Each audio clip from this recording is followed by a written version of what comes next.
Yung information na hinahanap ni PhilHealth, yung information that the hospital is required to give to PhilHealth, ang gusto ho ni PhilHealth, the 3 types of information, you are required to use a claim form.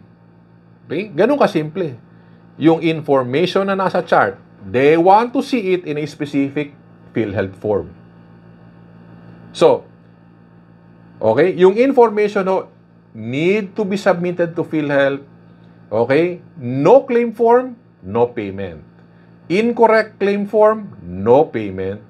Incomplete ho yung inyong claim form, no payment. Inconsistent entries in the form, it's still no payment.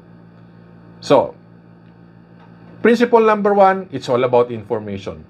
Principle number 2, you need to put the information in the claim form. Okay? Ano ba yung mga claim form? Okay, eto yon. May tinatawag na CSF, Claim Signature Form. This is where the doctor will, okay, put their signature. Yan yon, non-clinical information yan.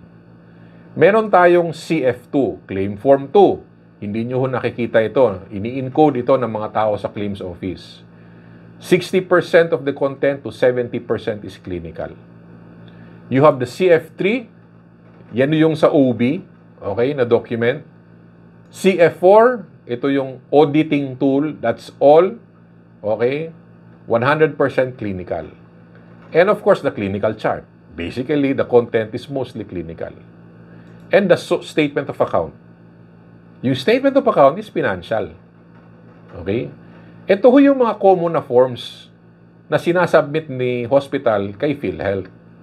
Okay? So you have each of that may specific yan, non-clinical and clinical and financial. So, out of the 6, 4 ho dyan, okay, malaki yung role ng clinician. And that's you. Okay? Kasali ho kayo dyan. So, the information that you write on the clinical chart goes to the claim form 2, it goes to the claim form 3, and it goes to the claim form 4. So yan ho yung information na galing sa inyo. Kaya ho kayo nandito ngayon. So what I'm trying to tell you, your role, okay, in gathering information, okay, about the patient, about the illness is very critical.